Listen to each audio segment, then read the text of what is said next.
Moi, le seul truc, c'est que j'ai envie de découvrir le plus possible de choses, créer des boîtes dans différents secteurs, apprendre, mais où j'aurais pu essayer plein de choses. Il n'y a rien qui me passionne plus que discuter avec une personne qui est passionnée par son sujet.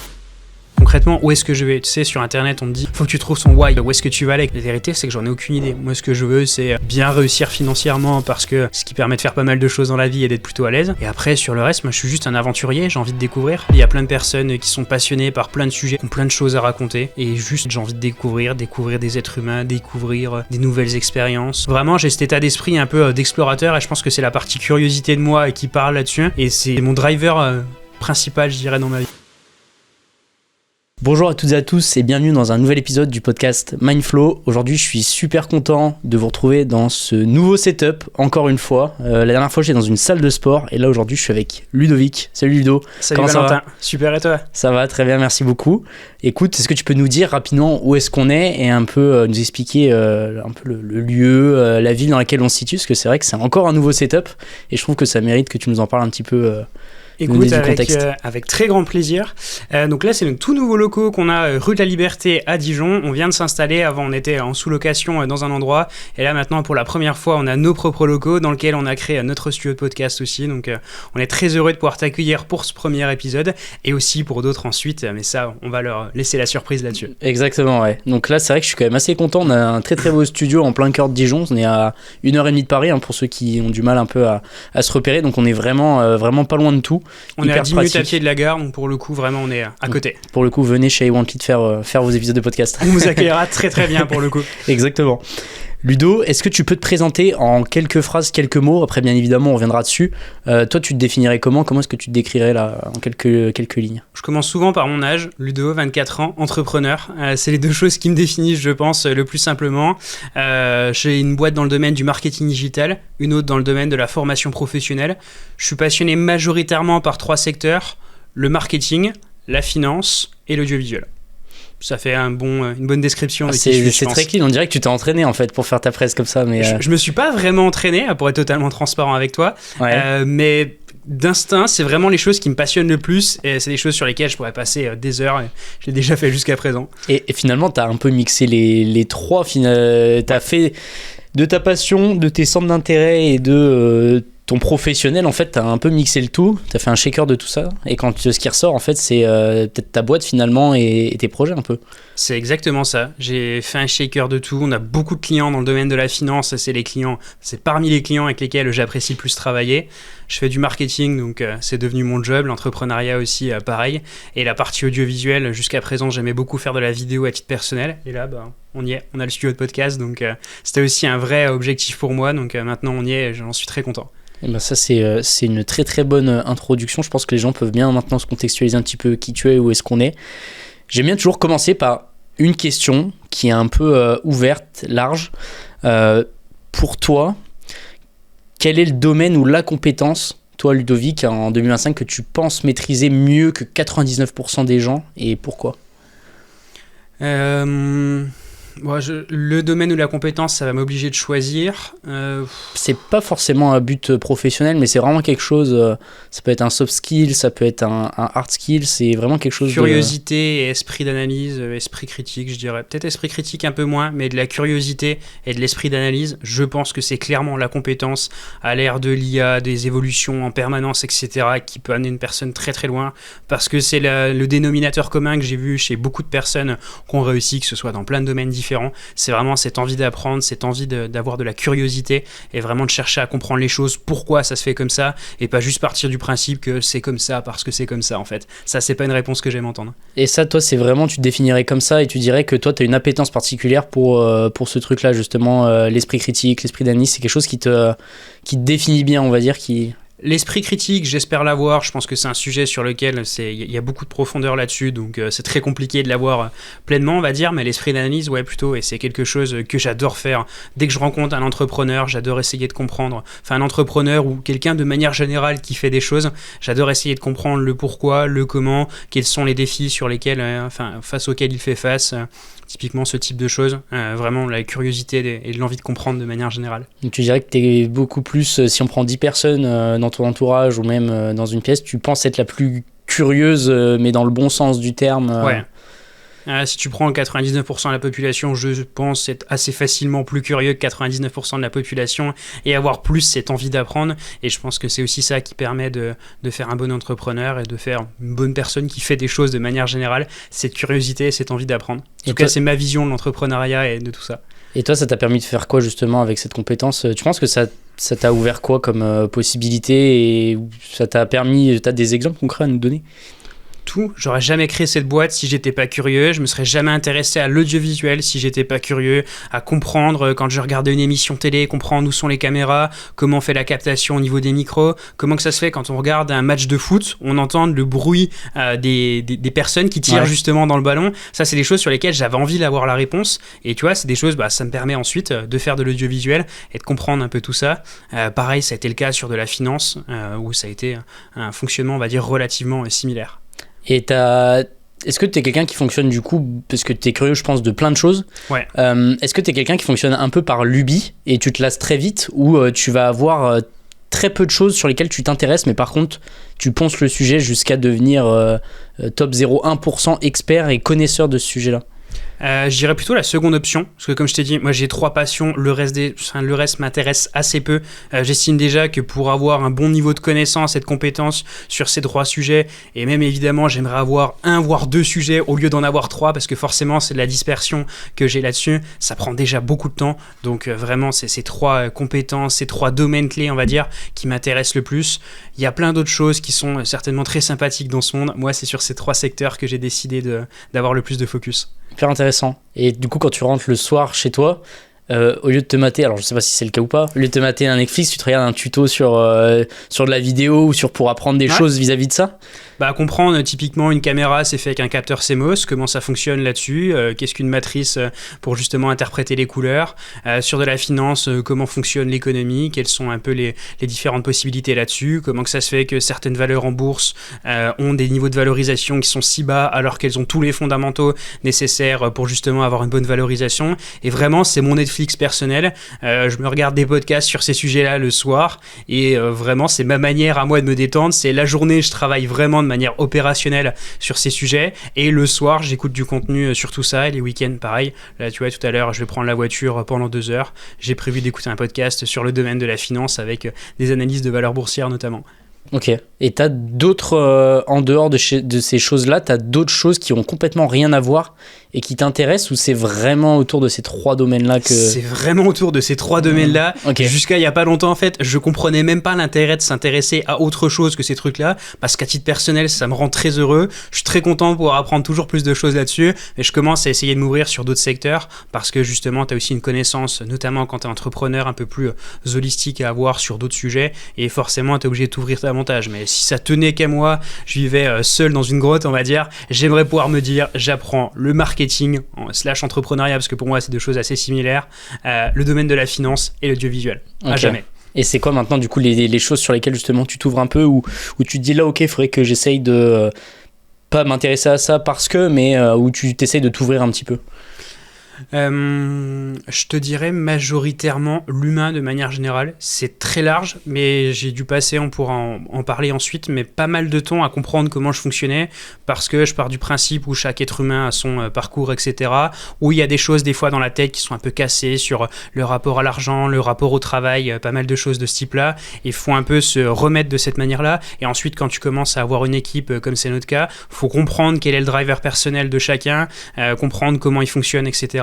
Donc ça, c'est un des sujets sur lesquels j'ai dû me mettre, qui n'était de base pas ma passion, mais où j'ai commencé à me passionner là-dessus, parce que justement, c'est une compétence annexe qui est absolument à maîtriser, parce qu'en fait, seul, c'est compliqué de faire de grandes choses. T'es forcément obligé d'avoir des gens autour de toi, parce que c'est juste indispensable. T'as pas la capacité de travail nécessaire pour pouvoir accomplir tout ce que tu veux accomplir, quoi. Donc ouais, la dimension humaine, tant sur l'aspect finalement psychologique que même parfois physique aussi, où toi, il faut que tu apprennes à comprendre comment tu fonctionnes, quel est ton rythme, parce que c'est vrai que je pense qu'on peut le voir sur plein maintenant de contenus et même dans le livre, la meilleure routine ou la meilleure manière de faire les choses, c'est ça ou ça. Alors qu'en fait, on est tellement similaires mais différents à la fois, ça peut paraître très bateau dit comme ça, que peut-être qu'il y en a, ils se lever à 10h, ça leur ira très bien et ils bosseront jusqu'à tard le soir. Et d'autres, inversement, bosser tôt le matin et peut-être jusqu'à tard le soir aussi, mais comprendre vraiment comment tu fonctionnes, ça c'est un vrai truc, et de pas juste appliquer bêtement. J'avais entendu une chose justement là-dessus, c'était sur un podcast ou une vidéo YouTube, je ne saurais plus exactement te le repositionner, c'était une clé qui ouvre toutes les portes, c'est pas une clé, c'est un bélier. Donc à partir du moment où quelqu'un vous explique que la solution universelle à tous les problèmes de cette catégorie-là, c'est uniquement d'utiliser cette clé, en fait il cherche pas à ouvrir la porte, il cherche tout simplement à la casser, et évidemment quand on a un bélier, on ouvre n'importe quelle porte. Ouais, c'est un peu ça. C'est un peu ma vision du sujet sur la chose. C'est hyper intéressant. Là-dessus, j'irai même plus loin, c'est que pour mettre un peu de nuance, je pense qu'il y a beaucoup comme dans la finance, comme en marketing, comme dans beaucoup de domaines, comme dans tout, en fait, tu as des fondamentaux, des principes. Et en fait, une fois que tu connais ces fondamentaux, finalement, même là, vis-à-vis de ton corps potentiellement ou de l'humain, c'est une fois que tu as ces fondamentaux-là, c'est de se dire, par exemple, ok, je sais que le sommeil, l'alimentation et le sport, c'est important, mais peut-être que le sommeil, pour certains, ça va être un très bon sommeil réparateur, ça va être 7-8 heures, et peut-être que pour certains, ça va être 5-6 heures, mais la qualité de sommeil sera très bonne aussi, tu vois. Et en fait, c'est justement d'affiner un peu sur ces fondamentaux que tu connais et que tu as de base, tu peux appliquer à n'importe quel domaine. En fait, tu te fais une caisse à outils à travers le temps. Au début, tu as quelques connaissances qui sont très théoriques. Puis après, plus tu vas rencontrer des gens, faire face à des situations, plus ta caisse à outils va s'étoffer et tu vas pouvoir justement avoir beaucoup plus de ressources que ce que tu n'avais au début de ton parcours. Et donc la secret sauce n'existe pas dans aucun domaine. C'est exactement ça. T'as pas de... En fait, c'est très vendeur, tu vois. Moi, c'est aussi un des questionnements que j'ai en tant que marketeur. Les gens veulent des promesses de plus en plus simples, avec de moins en moins d'efforts pour de plus en plus de résultats. Mais en fait, tu sais concrètement, ça demande des efforts, ça demande du travail. Il n'y a pas de secret sauce, il n'y a pas de les petits quick wins à aller chercher très rapidement qui apportent beaucoup de résultats. C'est pas la norme, en fait. Du coup, t'es plus partisan le one shot et le quelque chose qui se passe très vite. En plus, tu avais fait des contenus là-dessus justement sur le fait on voit beaucoup maintenant surtout que l'entrepreneuriat, on pourrait y revenir d'ailleurs, je vais essayer de pas trop aller là-dessus pour l'instant, mais le one shot, c'est-à-dire que j'ai l'impression que tu y crois pas trop et que justement tu es plus quelqu'un qui est là pour construire et voir les choses sur du long terme. En fait, j'ai du mal à avoir de l'empathie sur le sujet pour la bonne et simple raison que je ne comprends pas comment on peut concevoir un parcours entrepreneurial d'une autre manière que ça. Pour moi, c'est des choses que tu construis à travers le temps et je vois vraiment la courbe en fait comme une exponentielle. L'exponentielle, pour rappel, c'est au début tu vas avoir quelque chose de relativement plat qui commence à décoller et à un moment en fait ton business ou même ta vie de manière générale, tes compétences vont commencer à monter de manière complètement dingue et en fait je crois vraiment au fait que tu passes du temps à construire. Et moi je le ressens en ce moment, tu vois, j'ai passé plusieurs années à construire, à pas faire des chiffres d'affaires de dingue, etc. Et en fait à un moment tu sens que tu commences à prendre la courbe de montée en fait là-dessus et ça te donne des résultats qui sont complètement dingues. Donc je crois vraiment en ça et pour moi quelque chose qui se construit rapidement va se déconstruire tout aussi rapidement en fait. Je crois pas que c'est possible. Tu le vois, on le voit sur toutes les bulles. Typiquement, si on prend le domaine de la finance, des entreprises où on a des croissances qui sont vraiment très très violentes en très peu de temps et qui sont vraiment dans la définition de la normale. Ensuite, on a toujours une correction qui se fait ensuite et j'y crois vraiment dans la vie. Je crois pas au braquage entrepreneurial, on va dire, là-dessus. Ouais, hyper intéressant. Ludo, petite explication du concept du podcast au niveau de la structure. Il y a 6 sujets principaux que j'ai listés. Toi, t'en as vu 3. Les 3 premiers, normalement. Effectivement, tu m'as dit qu'il y en avait 3 autres que tu ne me donnerais pas. Exactement. Donc, je ne sais pas si tu te rappelles des 3 premiers ou à peu près. L'idée, c'est qu'une fois sur 2, on aborde un sujet pendant quelques minutes. Je ne sais pas si on aura le temps de traiter les 6, mais dans l'idée, en traiter tout du moins en plusieurs en profondeur, c'est le plus intéressant. Ok. Une fois que je traite un sujet, enfin que je te propose, donc par exemple entre 1 et 6, et la fois suivante, c'est toi. Ok. Est-ce que tu veux commencer par me donner un chiffre entre 1 et 6 ? 3, la moyenne. Quel est le moment dans ta carrière professionnelle où tu as subi la plus grosse difficulté, où tu as cru que tu n'allais jamais t'en remettre, et comment tu t'en es sorti ? C'est une bonne question. Il y a un moment, j'ai fait le choix de faire de la formation professionnelle parce que j'aime beaucoup pouvoir transmettre ce que j'ai appris. Donc moi, concrètement, ce que j'ai appris, c'est le marketing dans le domaine de la finance. Donc j'ai appris à des gens dans le domaine de la finance à utiliser le marketing pour développer leur activité.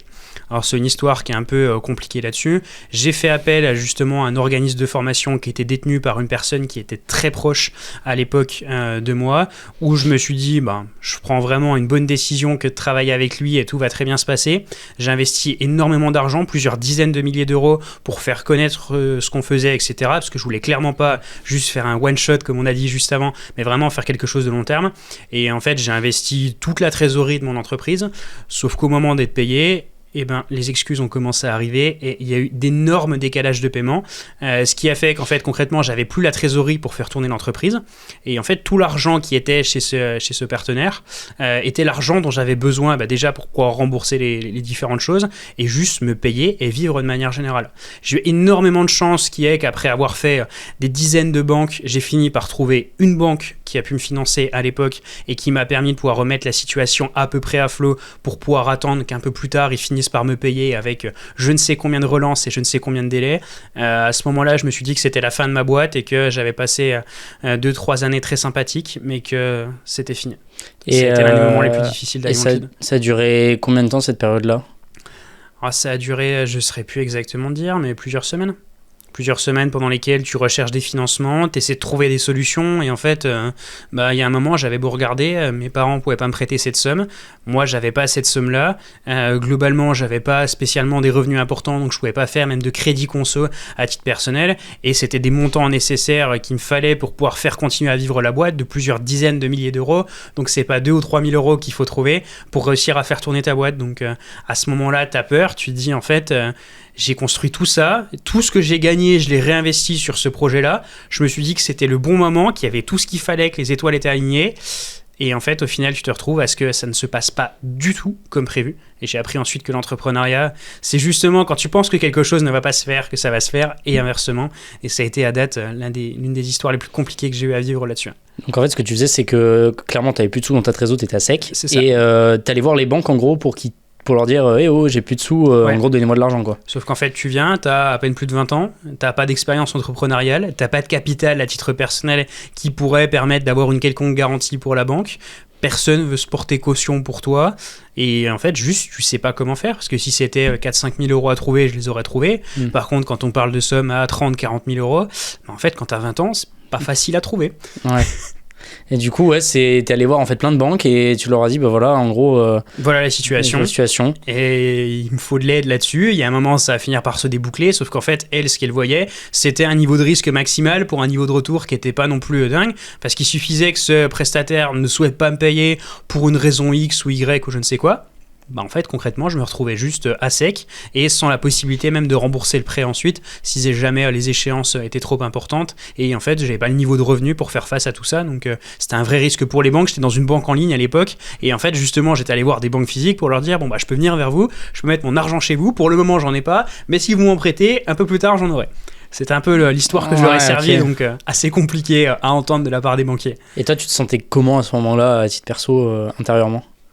En fait, je me suis toujours défini par le fait d'être un entrepreneur. Donc, quand tu te définis par un truc et qu'en fait, t'es pas capable de faire face à ça, en fait, ton estime de toi-même, elle descend complètement. C'est-à-dire que tu te dis, oui, je suis un entrepreneur, j'ai 20 ans, j'arrive à faire des trucs sympas, etc. Et puis, en fait, tu t'aperçois que, non. Il t'arrive des choses comme tout le monde, t'es pas indestructible, t'as pas la solution à tout, et ça a été extrêmement compliqué comme période à vivre parce que moi je me définis comme un entrepreneur. Enfin, c'est un truc, tout à l'heure tu m'as demandé qui tu es, je t'ai dit 24 ans, entrepreneur, et ensuite passionné de différents sujets. Donc quand t'arrives sur cette partie-là, très compliqué parce qu'en fait ça atteint à ta personne en fait. Et toi à ce moment-là, c'était quoi le pic où là tu t'es dit genre là j'ai envie de tout arrêter, ou t'as un moment dans cette phase-là justement, ou un moment précis où tu te rappelles d'une situation où tu te vois encore, où tu te dis là j'étais vraiment au plus bas et... J'ai pas de moment précis qui me reviennent, mais c'est juste en fait une sensation pendant plusieurs semaines, on va mettre les termes, tu te sens comme une merde, tu vois, parce que tu te dis, purée, un entrepreneur, il doit avoir la capacité d'avoir une bonne gestion de son entreprise, être capable de gérer les finances, être capable de toujours trouver des solutions à chacun des problèmes, et en fait, à chaque fois que je vais voir une banque, et je comprenais leur position, pour le coup, c'était plutôt cohérent, vis-à-vis de la gestion du risque qu'ils avaient, ils ne pouvaient pas faire autrement. Et là, c'était très compliqué. Et comment t'as fait pour t'en sortir du coup? Comment j'ai fait pour m'en sortir? J'ai continué à frapper des portes, et j'ai trouvé une banque en ligne qui m'a prêté. C'était une boîte à l'époque qui s'appelle October, qui maintenant ne fait plus de financement, je crois, pour les entreprises parce qu'ils ont eu beaucoup trop de défaillances de paiement, à mon avis, qui a décidé de me prêter justement en me faisant confiance sur le sujet. Connaissait pas exactement toute la situation. J'ai fait une demande en ligne et pour le coup, j'ai eu des retours là-dessus. Mais c'était la seule banque qui était en capacité de me suivre, la seule prestataire, on va dire, qui était en capacité de me suivre.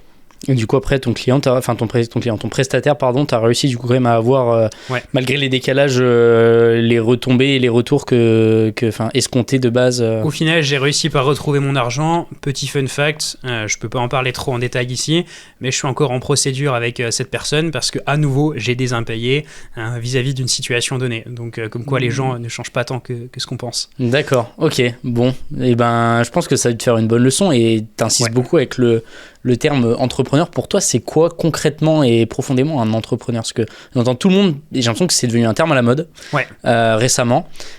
Pour toi, c'est quoi un entrepreneur en 2025 et ça représente quoi pour toi? Je dirais que c'est quelqu'un pour moi qui fait des choses de manière générale. Et en fait, tout le sujet, c'est à quel point tu vas être capable de bien gérer l'ensemble de ces choses. Est-ce que tu vas être capable de bien gérer tes finances? Est-ce que tu vas être capable de bien gérer ce soit tes recrutements, la livraison de tes clients et ce type de choses en fait. Donc pour moi, c'est majoritairement ça un entrepreneur. C'est quelqu'un qui va en fait créer des choses et en fait, il y a des compétences qui sont associées à ça. Et pour moi, en fait, j'ai juste failli dans les compétences qui étaient attendues de ma part en fait. Est-ce que tu penses qu'il y a des compétences justement qui sont acquises et qu'il n'y a pas plein de manières d'être entrepreneur finalement? En fait, j'avais un prisme, une vision des choses où je me suis dit, pour moi, l'entrepreneuriat, c'est ça, ce n'est pas autre chose. Donc, j'arrivais pas à voir ce truc de... C'est pour moi, en fait, j'ai dû en discuter notamment ensuite avec des coachs, etc. Pour moi, un entrepreneur, c'est quelqu'un qui gagne de l'argent, qui est capable de faire de la marge en fin d'année, qui est capable d'avoir une équipe relativement importante. J'avais une définition très précise de ce qu'était l'entrepreneuriat, qui est juste une définition qui m'est totalement personnelle, qui n'était pas une définition un peu universelle, on va dire. Et du coup, tu as réussi justement à sortir un peu de cette vision-là petit à petit. Comment elle a évolué justement ta vision entre quand tu avais 20 ans et maintenant? Beaucoup d'accompagnement, je calcule pas combien j'ai investi parce que j'ai été accompagné par une coach et par un psy justement sur le sujet à déconstruire tout plein d'idées parce que c'est génial Internet, j'ai appris une tonne de choses en regardant des vidéos d'Oussama Mahamar au début qui était à The Family et qui était vraiment une énorme source d'inspiration pour moi à l'époque. J'ai appris vraiment beaucoup de choses là-dessus, sauf qu'en fait il y a un moment... T'as beau être mature ou ce que tu veux, il y a plein de choses où t'as une certaine construction du monde qui se fait parce pendant beaucoup de temps, on te fait un peu du bourrage de crâne sur oui, un entrepreneur c'est ça, tu dois faire ci, tu dois faire ça, tu dois avoir tel niveau de réussite, regarde à 20 ans, regarde lui, il a 16 ans, il est capable de faire tel truc, et en fait t'es obligé de déconstruire tout ça et de te faire accompagner par des gens qui eux ont une bien meilleure vision de la réalité et vont être en capacité de te dire écoute Ludo, l'entrepreneuriat c'est pas ce que tu crois, l'entrepreneuriat c'est plutôt ça. C'est des personnes qui tentent des choses. Il y en a plein pour lesquelles c'est extrêmement compliqué. Et en fait, tu te définis par le fait que tu es un entrepreneur, mais tu es un entrepreneur parce que tu as une structure juridique, une société, et tu en es responsable. Tout le reste, c'est des constructions mentales que tu as dans ta tête. Tu peux être entrepreneur en ayant un collaborateur et en faisant 50 000 € de chiffre d'affaires annuel. Comme tu es tout autant entrepreneur quand tu fais 10 millions d'euros de chiffre d'affaires et que tu as une très belle boîte. Dans tous les cas, tu es entrepreneur. Après, tout le reste, c'est la définition que tu veux y mettre dessus. Et pour moi, un entrepreneur, il devait forcément y avoir une certaine vision de la réussite en tant qu'entrepreneur. Donc pour toi, maintenant, un plombier et Elon Musk, c'est un entrepreneur? Les deux sont des entrepreneurs? Ouais, c'est ça, les deux sont entrepreneurs. Ouais. Okay. Ça m'a mis pas mal de temps à avoir la réalisation là-dessus. Chacun, ils font des choses différentes, ils ont besoin d'avoir des compétences différentes. Mais en fait, ça a été très compliqué parce que de base, je m'étais fait une identité, en fait, où je me suis dit, moi, mon rôle, c'est d'être un excellent technicien. Et j'ai envie de pas pouvoir être repris par mes clients sur le fait que je suis un technicien hors pair.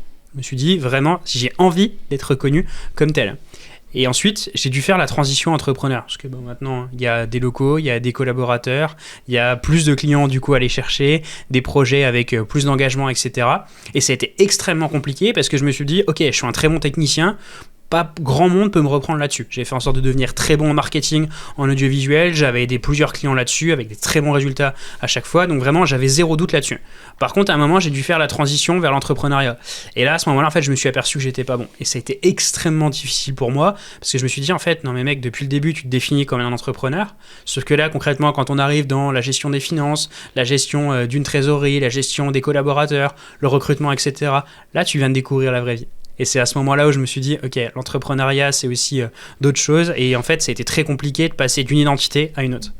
Est-ce que tu penses que, parce que moi c'est un peu l'avis que j'ai, tu peux être un très très bon technicien, mais si le reste à côté n'est pas tout autant excellent, c'est très compliqué. C'est un peu comme l'histoire d'avoir un produit moyen, mais un excellent marketing, et du coup qui fait que potentiellement ouais, ça ira plus vite et tu seras peut-être moins présent sur du long terme qu'à l'inverse d'avoir un très bon produit mais où tu communiques très mal dessus, etc. mais tu es expert et sur le plutôt du court terme ou long terme ça va avoir un impact. Est-ce que toi tu es un peu partisan de ce truc là justement et tous les à côté au-delà de juste le côté expertise technicien? C'est pas parce que tu es un excellent technicien que tu vas faire un excellent chef d'entreprise, une boîte qui va très bien tourner, parce qu'il y a plein de sujets. Typiquement, si tu commences à avoir des collaborateurs, il y a un sujet de gestion de la trésorerie, de gestion des marges, de gestion du temps aussi des collaborateurs, quelle est la rentabilité par projet, etc. Donc en fait, il faut savoir à quel jeu tu as envie de jouer. Et moi, je joue un jeu qui est peut-être pas le plus simple, qui est de me dire, j'ai envie de pouvoir continuer à avoir cette identité de technicien, et j'ai envie de pouvoir continuer à avoir cette identité d'entrepreneur. Ça va forcément m'obliger à faire des choix parce que j'ai plus la liberté, la rémunération que j'avais quand j'étais excellent technicien en étant tout seul, et pour autant j'ai pas non plus ce côté chef d'entreprise à vouloir avoir plein de collaborateurs, à vraiment mettre 100% de mon temps sur du développement commercial et sur de la gestion d'humains. J'ai envie d'essayer de faire un peu un juste milieu, et pour le moment c'est un peu ma vision des choses sur le sujet. Et ça se passe comment en ce moment du coup? Ça se passe plutôt entre les bien. deux. Ça se passe plutôt bien, mais après on a une étape où en fait on est encore tout petit, tu vois, on est 5 collaborateurs au global sur la boîte, on est quand même très peu. Le jour où on sera peut-être 40-50 personnes avec une partie boîte vidéo, une partie audiovisuelle, une partie boîte vidéo audiovisuelle, une partie marketing, etc. À ce moment-là, je pense que ce que je cherche justement comme essayer d'avoir un juste milieu à l'heure actuelle sera peut-être plus possible, et peut-être que je serai l'homme de la technique à continuer à être l'associé majoritaire de la boîte, mais être plutôt avec un profil technique et avoir un DG, ou peut-être qu'à ce moment-là j'aurais fait le choix de moi-même être DG et de faire un peu une croix sur la technique. Pour le moment je sais pas ce que la suite de l'aventure va me réserver, mais le juste milieu que j'ai trouvé à l'heure actuelle me plaît beaucoup, pour avoir une partie de la journée les mains dans le technique et une partie de la journée être un chef d'entreprise. Du coup tu organises comment tes journées justement entre ces deux aspects-là? Ce que j'ai fait maintenant c'est tout simple. Matin, plutôt orienté technique, après-midi, orienté chef d'entreprise. Donc typiquement, tout ce qui est appel de découverte, partie commerciale, prospection, etc. Tout est réalisé l'après-midi. Et par contre, le matin, je m'occupe plutôt de la partie technique. Et évidemment, parce que c'est ma passion, le soir, je me remets un peu sur des sujets techniques. Et là, pour le coup, plutôt sur des sujets type R&D, pour tester des nouveaux outils, tester de nouvelles méthodes, etc. Ok, hyper intéressant. C'est à moi de choisir un sujet là, du coup. Ok. Si je comprends bien. Je vais prendre le 6. Ok. C'est une phrase, c'est une question qui est très courte. Le plus est le plus est l'ennemi du bien. Vrai ou faux? Selon toi? Vrai, mais je me l'applique pas. Ouais, pourquoi? J'ai envie de plus. En fait, je serais même pas... Pourquoi, par exemple, le but d'Iron Lead, là, c'est que d'ici peut-être 2-3 ans, puis c'est une quinzaine de collaborateurs. Pourquoi plus? Parce que ça peut être bien pour avoir plus de possibilités, plus de connaissances, plus de compétences, plus de tout ça. Est-ce qu'il y en a vraiment besoin? Non. C'est juste, en fait, tu te fais un peu emporter, et j'ai l'impression que beaucoup de personnes se font emporter par le plus. Et en fait, quand tu regardes, tu gagnes sur aucun des tableaux, tu gagnes pas en liberté, tu gagnes souvent pas sur la partie rémunération, parce qu'en fait, le plus, c'est du brouhaha en plus, c'est de la mauvaise gestion en plus parfois, et le plus, c'est l'ennemi du bien, ouais, je crois, ouais. Ouais. Jusqu'à quel point tu penses quand même que ça peut être... Et toi, tu t'es dans ce truc-là, justement, dans le plus, ou de... Justement, t'es un peu à l'inverse. Tu te situerais où là en ce moment? Ça a été une problématique sur laquelle j'ai longtemps douté, à me dire en fait concrètement où est-ce que je vais. Tu sais, sur internet on te dit ouais, faut que tu trouves son why, pourquoi tu fais les choses, où est-ce que tu vas aller, etc. La vérité c'est que j'en ai aucune idée. Moi ce que je veux c'est plutôt bien réussir financièrement, parce que ce qui permet de faire pas mal de choses dans la vie et d'être plutôt à l'aise. Et après, sur le reste, moi, je suis juste un aventurier, j'ai envie de découvrir. Et vraiment, là, je suis dans une période où je me dis, laissez-moi découvrir des choses. Et j'ai envie de voir, là, ensuite, créer une boîte dans le domaine de l'audiovisuel, peut-être être associé dans une entreprise sur la partie gestion de patrimoine, c'est aussi un de mes objectifs à moyen terme. En fait, je suis dans une étape de ma vie où j'ai juste envie de découvrir plein de choses. Et c'est vraiment ma vision des choses à l'heure actuelle. C'est tant que je réussis à avoir un certain confort, une bonne liberté, une bonne rémunération, j'ai juste envie de découvrir et de faire des choses pour voir où tout ça va m'amener, qu'est-ce que je vais apprendre, qu'est-ce que je vais découvrir en chemin. Et est-ce que toute cette philosophie-là, tu l'appliques aussi à ta vie perso, ou justement, est-ce que le Ludo qui est là aujourd'hui à l'heure actuelle où on parle dans le studio de podcast, et quand il rentre le soir chez lui, il est comment ? Je pars aussi un peu dans tous les sens. Je suis beaucoup plus cadré que ce que j'étais avant, parce qu'avant vraiment ça partait dans tous les sens. Mais j'aime bien cette idée de se dire en fait juste on va découvrir des choses et la vie c'est incroyable. Il y a plein de personnes qui sont passionnées par plein de sujets, notamment si on regarde à titre personnel, des gens qui sont passionnés par différents types d'art, etc., qui ont plein de choses à raconter. Et juste en fait j'ai envie de découvrir des êtres humains, découvrir des nouvelles expériences. Vraiment j'ai cet état d'esprit un peu d'explorateur et je pense que c'est la partie curiosité de moi qui parle là-dessus. Et c'est mon driver principal, je dirais, dans ma vie, en fait.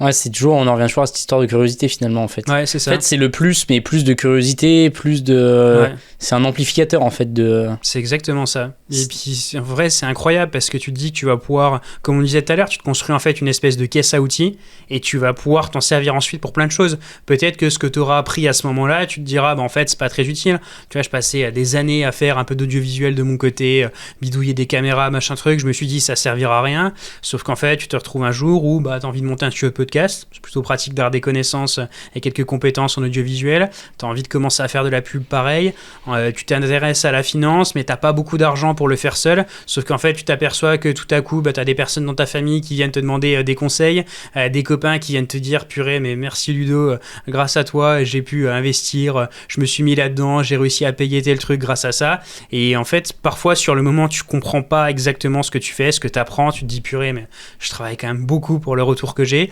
Et il y a un moment en fait dans ta vie tu vas te resservir de ce que tu as dans ta caisse à outils, et c'est vraiment la vision des choses que j'ai en ce moment. C'est une sorte de plus mais en mode effet cumulé finalement. C'est exactement ça. Plein de petits plus en fait que tu additionnes et qui finalement en finalité te donnent un énorme plus sur du moyen long terme. Peut-être qu'à un moment dans ma vie ça va changer, que j'en aurai peut-être marre de toujours ce plus, parce qu'en fait ça fait que vu que tu n'as pas vraiment de ligne d'arrivée, je me dis pas je connais déjà plein de trucs en marketing, donc je vais arrêter de me renseigner sur le sujet, ou je vais largement réduire le niveau de recherche que je fais là-dessus. Non, j'ai toujours envie d'aller chercher plus, comprendre plus, faire plus. Après ça a aussi des biais là-dessus, typiquement tu te dis en fait plus, c'est le fameux effet du Dunning-Kruger, plus tu en connais, moins tu penses en connaître, et en fait ça me terrorise cet effet-là, parce que en fait à chaque fois que je vais sur un sujet et que je creuse, en fait tu t'aperçois que c'est infini, et le niveau de connaissance là-dessus que tu peux avoir, en fait il y a une profondeur à avoir qui est complètement dingue, et ça me fait très peur aussi. Et d'un point de vue confiance en soi, c'est aussi quelque chose sur lequel il faut faire assez attention, parce qu'en fait tu t'aperçois que oui certes plus de connaissances, de compétences c'est très bien, sauf qu'en fait ça te montre en permanence à quel point tu ne sais absolument rien, et même si tu essaies d'être concentré que sur quelques sujets, en fait tu t'aperçois plus tu creuses, plus tu comprends rien du tout en fait, et plus tu connais rien sur le sujet. Et ça c'est presque un peu un sujet philosophique, mais c'est compliqué mentalement, et ça a été pendant un sacré moment compliqué en termes de confiance en soi là-dessus, parce qu'en fait les autres te disent c'est incroyable ce que tu connais, et toi quand t'es sur la réalité du terrain tu te dis ah ouais, encore un truc qu'il va falloir apprendre, je vais mettre encore combien de temps à apprendre ce truc. Ouais, et tu penses que ça devient d'où ça ? C'est un besoin peut-être plus profond, un peu limite peut-être perso, non ? C'est ce que c'est pas justement un moyen de combler quelque chose que t'as en toi, ou un moyen de camoufler peut-être quelque chose de plus personnel Enfin, j'ai l'impression que c'est un peu... J'en ai discuté justement avec ma coach, en fait, et je pense que c'est une partie reconnaissance. Tu vois, il y a certaines personnes qui ont plus ou moins cette partie-là, tout le monde te dit qu'il a besoin de reconnaissance, mais pour moi, il n'y a rien de plus gratifiant qu'un client qui me dit... Purée, là, franchement, vous changez la trajectoire de la boîte, merci pour ce que vous faites. Et vraiment, pendant longtemps, j'ai majoritairement travaillé pour ça, parce que j'ai envie qu'on sente que ce que je fais est utile, que je suis en capacité d'aider des personnes. Et en fait, c'est aussi, j'avais mon papa qui fonctionnait exactement de cette manière-là, à vouloir aider les autres, à pouvoir avoir un impact qui soit le plus positif possible. et c'est vraiment mon fonctionnement à moi. Je trouve que je suis plutôt heureux comme ça, à essayer en fait de me dire comment je peux apporter à des personnes qui me parlent en fait. Et ça, c'est un truc que t'as historiquement depuis tout petit ou ça s'est développé Ouais, j'ai depuis tout petit. Depuis quand t'étais enfant, ouais.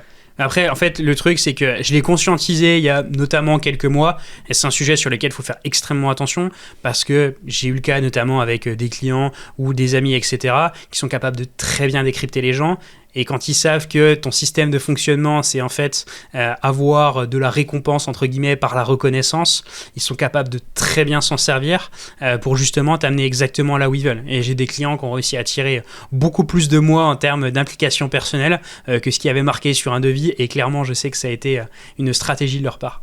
Ouais, ça tu l'as conscientisé que récemment. Ouais, je l'ai conscientisé que récemment, mais je pense que c'est vraiment une des clés qui m'a permis aussi d'en arriver là, à pouvoir faire une boîte, à m'amuser un peu, etc.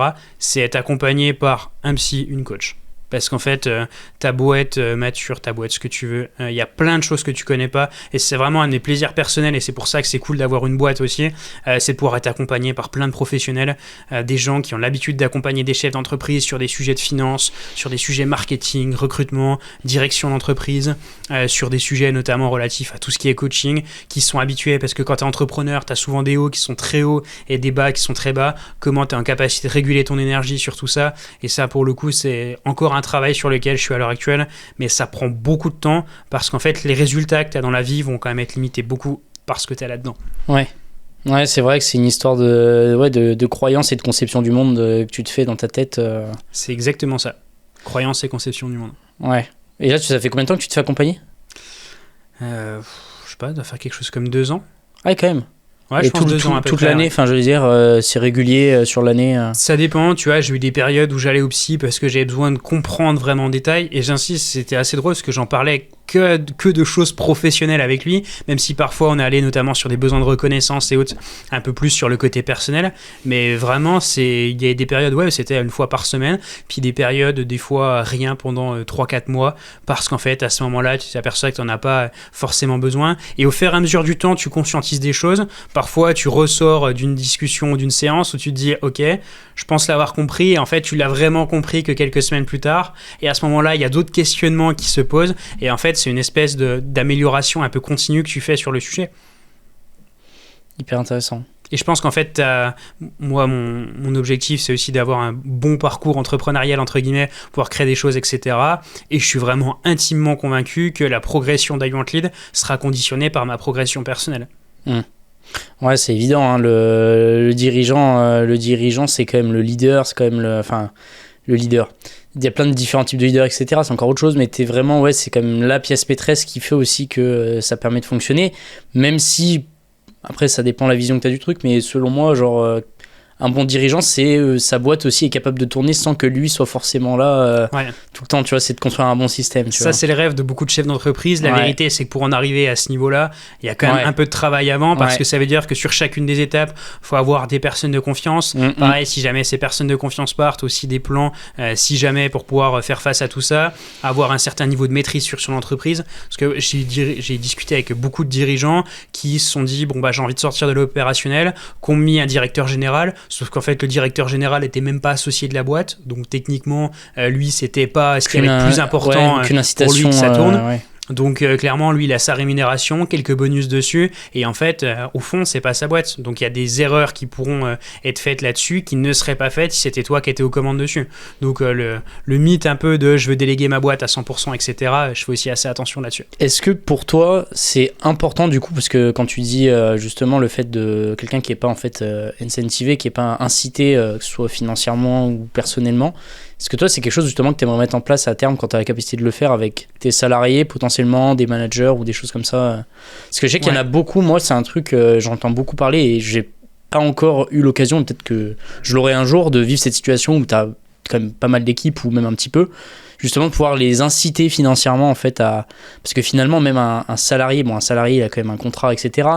Mais l'incitation pas nécessairement que financière, mais je trouve que c'est quand même quelque chose qui marche beaucoup. Ouais, être ancré en fait dans le projet de l'entreprise et avoir, c'est ce qu'un podcasteur que j'aime beaucoup qui s'appelle Mathieu Stéphanie appelle du skin in the game. C'est en fait concrètement t'es dans le jeu, tu fais partie et t'y mets en fait de ta personne, et si jamais ça fonctionne pas comme prévu, il y a aussi des conséquences entre guillemets là-dessus, même si le but est évidemment pas que ce soit des conséquences terribles pour la personne, mais en gros qu'elle n'a pas le niveau de retour qu'est-ce qu'elle aurait pu attendre par rapport à si ça avait très bien fonctionné. Donc je suis plutôt pour là-dessus. La seule problématique qu'on a pour le moment, c'est que même si on a 5 ans, on est encore relativement jeune avec une petite équipe sur tout ça, donc c'est des sujets sur lesquels je me renseigne aussi, sur comment tu mets en place de l'engagement du côté des collaborateurs. Typiquement, tu as des choses qui se font beaucoup en start-up qu'on va appeler les BSPCE, qui te permettent en fait de souscrire à des parts de la société à une valeur préférentielle et faire en sorte que par exemple le jour où il y a une revente ou quoi que ce soit, puisse avoir de la sortie d'argent là-dessus.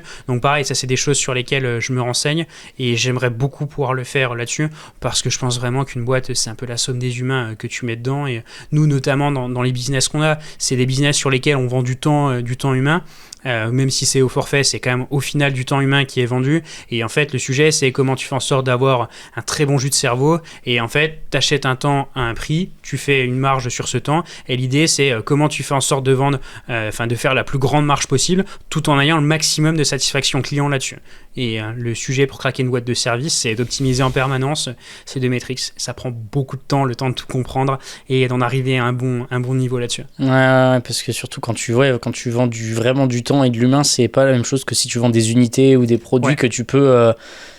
T'as la notion d'économie d'échelle, de volume, etc. qui rentre en compte dedans. Ouais, c'est ce qu'on appelle dans la partie startup le scale. C'est en fait le fait que, est-ce que si tu veux vendre plus d'ordinateurs ou de téléphones, est-ce que si tu veux faire x2 sur les ventes, tu as besoin de faire x2 sur les humains? Possiblement que ça peut être même plus que x2, ou possiblement moins que x2. Tu peux faire x1,6 et avoir x2 en retour. Ça, pour le coup, dans les business de service, c'est quand même beaucoup moins le cas. Et en fait, tu joues avec un élément qui est de l'humain. Et ton sujet, c'est justement de pouvoir avoir un différentiel sur la marge, des collaborateurs qui soient contents, comme ça ils restent sur le temps et ça vaut le coup de les former et de faire en sorte qu'ils restent. Comme ça, tu as une très bonne satisfaction client, et qui dit bonne satisfaction client et des retours de leur côté, dit que tu peux faire un gap plus important sur la marge, et en fait, c'est une question de pilotage là-dessus. Et toi, tu penses que ce serait quoi du coup les leviers pour justement avancer dans ce sens-là? Et parce que ça, c'est un vrai truc, moi qui travaille beaucoup dans le service aussi, où déjà quand tu es tout seul et que tu travailles avec des prestats, tu te dis bon, c'est quand même encore autre chose, mais quand tu commences à te structurer en tant que société avec des collaborateurs, c'est quoi parce que moi j'ai quelques idées en tête, tu vois, que j'exploite plus ou moins via notamment là, le recurring, tu vois, avoir des revenus récurrents via un système d'abonnement, d'engagement, etc. Toi, c'est quoi un peu les leviers sur lesquels tu travailles justement là-dessus? Nous, déjà, on n'a que des contrats en récurrent, on fait quasiment pas de missions en one-shot, notamment je parle sur la partie Alignment Lead, et on a des outils, notamment on utilise un outil de gestion de projet qui s'appelle ClickUp, qui est un module de gestion du temps intégré, ce qui nous permet de savoir chaque mois, c'est un truc sur lequel on est en train de travailler, ce qui nous permettra de savoir chaque mois combien de temps on passe par client, et donc du coup la rentabilité, parce que ça nous permet de savoir sur la facture du mois précédent combien ont été facturés dessus, vu que c'est en fait à la mission et pas au temps qu'on passe, et ensuite on regarde le temps qui a été passé sur le sujet, et d'un point de vue rentabilité, ça permet d'avoir un plutôt bon pilotage là-dessus. Donc nous, c'est le levier majeur sur lequel on va agir, parce qu'en fait, il y a certaines typologies de clients. Nous, on fait de la publicité en ligne. Pour certains clients, on va être ultra rentable, donc pour eux, ça sera pas très compliqué de nous payer plus cher. Pour d'autres clients, ils sont dans des secteurs qui sont un petit peu plus compliqués, sur lesquels la marge se joue à quelques dizaines, voire centaines d'euros près. Donc pour le coup, pour eux, il y a quand même moins de marge de manœuvre là-dessus, donc moins de rentabilité pour eux, donc moins de possibilités pour nous d'augmenter les prix dans le futur. Donc toute l'idée, justement, c'est d'avoir un pilotage qui soit le plus fin possible là-dessus, et ça fait partie notamment des sujets financiers quand tu pilotes une boîte, de comment tu fais de la marge, parce qu'en fait la marge c'est ce qui te permet de te rémunérer correctement en tant que chef d'entreprise, ce qui te permet d'investir dans ton entreprise, d'avoir du matériel sympathique et ce genre de choses. Très très très très clair. Très lucide, très intéressant. Mais maîtrise des chiffres de manière générale, c'est la data. Mais est-ce que trop de data tue la data, selon toi? De vouloir tout traquer, est-ce que justement t'es pas des fois tombé un peu dans ce piège de vouloir tout traquer absolument et de potentiellement passer à côté de l'essentiel, ou passer à côté justement de choses hyper basiques ou t'en éloigner? Le problème, c'est que tu te paralyses parce que parfois, on a décidé de pas lancer certains sujets parce que pas assez de data.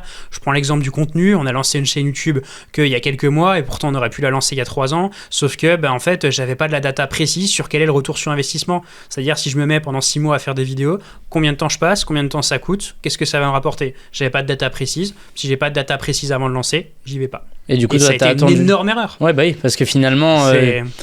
Ouais, quand tu regardes, c'est souvent ça, et c'est pour ça qu'on dit toujours, même si c'est pas ton cas, tu vois, mais quelqu'un de très intelligent et de très réfléchi qui reste assis ira toujours, contrairement à quelqu'un de un peu plus fonceur et parfois même un peu plus idiot, il ira toujours plus loin que celui qui reste assis justement et qui brainstorm et qui pense à tous ces trucs. Plein de moments, je me suis dit, je vais réfléchir, je vais machin, je vais truc, sauf qu'en fait, t'as des gens qui sont capables d'aller beaucoup plus vite que toi et qui sont pas forcément les plus ou mieux câblés que toi sur certains sujets, en fait, parce que c'est juste des fonceurs. Et j'ai des copains qui, à mon âge, ont une agence web avec 35 personnes et qui ont réussi à faire beaucoup plus que ce que j'ai fait, parce que moi pendant ce temps-là j'étais en train de réfléchir sur mais cette stratégie-là d'acquisition, je pense que on va manquer de chiffres, alors que sur celle-là peut-être un peu plus, mais d'abord je vais peut-être essayer de travailler un peu plus pour comprendre exactement les chiffres du marché. Là je peux avoir plus de retours sur investissement, mais quelle est la probabilité que vraiment j'ai ces retours sur investissement là? Et en fait tu passes un temps monstrueux là-dessus.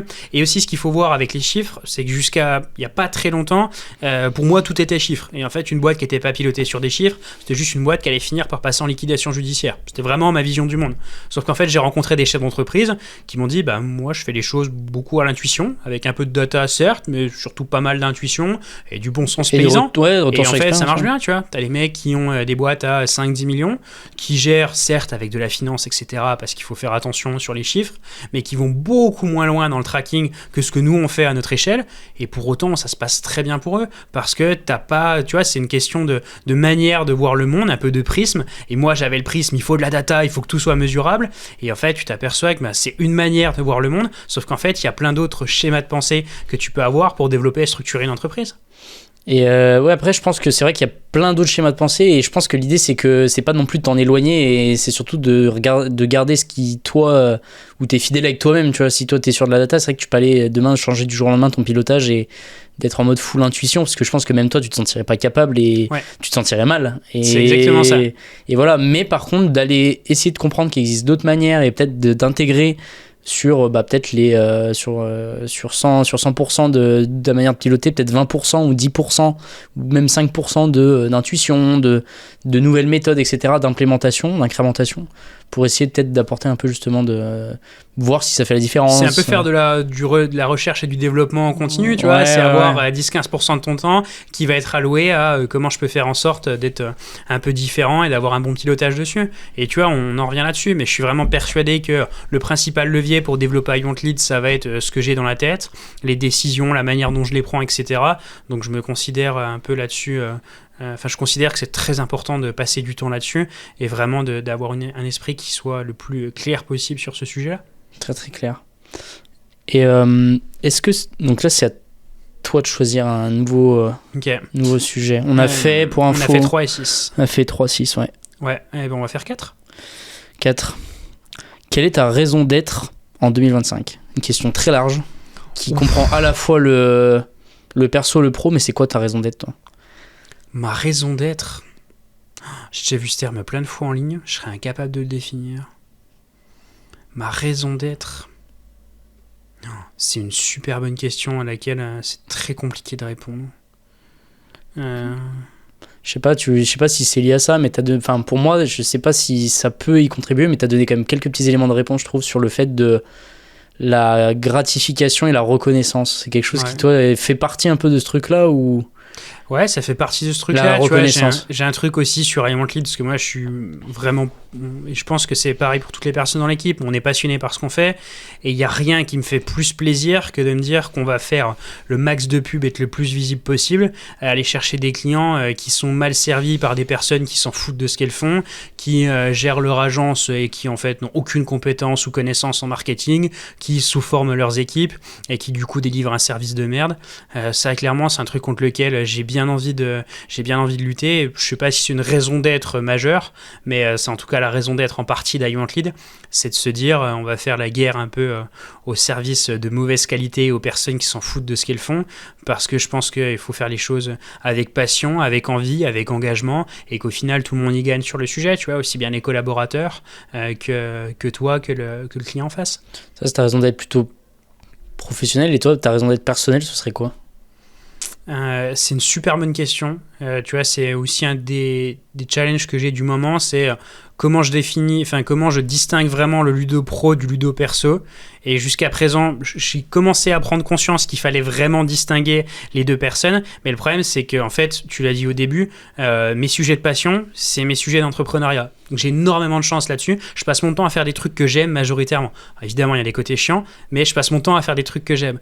Le problème, c'est qu'en fait, les deux sont un peu mélangés. Et là, si tu me demandes une raison d'être différente entre celle d'I Want Lead et celle de Ludovic André, pour le moment, je sais pas te répondre clairement. Et ça m'embête de te le dire. Ouais, je comprends. Mais quelque chose de peut-être un peu plus, je sais pas, philosophique, ou un peu une espèce de vision que t'as, toi, de la vie, ou... Une vision de la vie. Moi, le seul truc, c'est que j'ai envie de découvrir le plus possible de choses, tester des choses, créer des boîtes dans différents secteurs, apprendre. Et en fait, je considérais ma vie comme réussie si, tu vois, c'est pas vraiment fini comme objectif, mais où j'aurais pu essayer plein de choses, apprendre plein de choses, être entouré de personnes qui peuvent me montrer des nouvelles méthodes de faire, des nouveaux schémas de pensée, etc. Et c'est vraiment le truc que j'ai envie de faire dans ma vie, parce qu'il n'y a rien qui me passionne plus que discuter avec une personne qui est passionnée par son sujet. Tu vois, quand tu vas discuter avec un musicien, quand tu vas discuter avec un artisan, avec un luthier, avec toutes ces personnes-là qui ont une tonne de choses intéressantes à te faire comprendre, moi je peux pas passer un meilleur moment qu'avec quelqu'un qui est passionné par son sujet. Donc je dirais majoritairement là-dessus, on en revient toujours sur le sujet de la curiosité, tu vois. Une curiosité d'apprendre, curiosité de savoir, en fait. Ouais, c'est ça. Une vraie soif de savoir et de curiosité. C'est insatiable. C'est insatiable. Mais un point sur lequel, du coup, t'aimerais travailler, c'est un peu ta raison d'être plus limite... plus perso. Un peu plus perso et philosophique, quoi. De se dire, qu'est-ce qui ferait que je me sentirais bien heureux avec moi-même si demain, t'as pas I Want Lead, tu vois. C'est surtout ça aussi. Ouais. C'est de savoir ce qui se passe aussi à côté. Ça, je trouve que c'est un truc où on peut vite s'y perdre, parce j'ai écouté un podcast, je suis en train de l'écouter, j'avais pas encore fini là, justement d'un gars, alors j'ai plus son nom, mais qui est coach un peu holistique de beaucoup de personnalités sportives, des stars, d'Hollywood, etc. Tu vois, mais vraiment, c'est un Français d'ailleurs, je crois. Et le gars, il parlait justement en gros, si demain on t'enlève tout, toi, ton pro, même ton perso, ta situation, machin, et juste que tu te trouves seul avec toi-même et avec tes pensées en dehors de tout ça, en fait, qu'est-ce qui te fait vraiment envie, et comment tu te sens, tu vois, intérieurement, qu'est-ce qui te fait vibrer, tu vois, c'est vraiment ce truc-là de se dire. Et c'est vrai que quand il a posé la question aux invités là sur le plateau de podcast, ils étaient là, les gars, en mode ouais, genre en vrai c'est quand même compliqué, tu vois, parce qu'on parle accumulé, ton cerveau il est toujours distrait par le bruit ambiant, et quand le bruit ça peut être le bruit de ce que tu as sur tes écrans, le bruit du quotidien, etc. Mais quand tu te poses vraiment, quand tu fais vraiment une pause sur ta vie, de se dire ok, tu vois. Genre, pourquoi je fais tout ça, qu'est-ce que je veux, qu'est-ce que je cherche, qu'est-ce que je suis personnellement, qui je suis en fait un petit peu, tu vois, parce que pour moi, et c'est ce qu'il disait, et ça moi ça a beaucoup résonné, tu vois, c'est de se dire en fait pour moi si ce truc là il est pas un minimum, je dis pas que tout le monde doit avoir un why et tout, parce que moi pareil, ça j'ai de plus en plus de mal avec ça maintenant. Mais je passais des mois à chercher un why, à me dire mais purée, mais pourquoi tout le monde là et pas moi, c'est vraiment des trucs. T'as l'impression un peu cet effet là, alors qu'en fait t'as plein de gens, et moi j'en connais plusieurs, finalement tu discutes avec eux, juste ils sont là, ils kiffent, tu vois, comme disent les Américains, ils kiffent the journey, tu vois, genre leur quotidien, la quête, tu vois, un peu, mais la quête, et tu leur dis la quête de quoi, ils sont là en mode quête du mieux, quoi, mais la quête de on fait ce qu'on aime et on continue à le faire tous les jours, tu vois.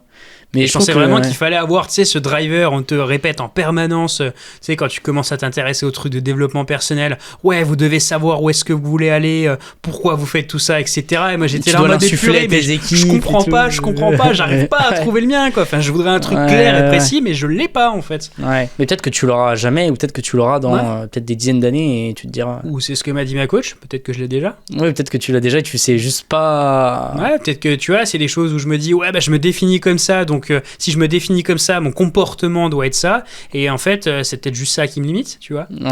Ouais, d'une certaine manière. Mais je trouve que justement, la compréhension de soi, quand même, elle est hyper importante parce que si t'es Ouais. pas clair avec toi-même sur un minimum de choses, sur des fondamentaux, tu pourras jamais être clair avec potentiellement tes équipes, tu pourras jamais être clair avec ton conjoint ou ta conjointe, avec ta femme, ton mari, avec tes potes, avec, tu vois.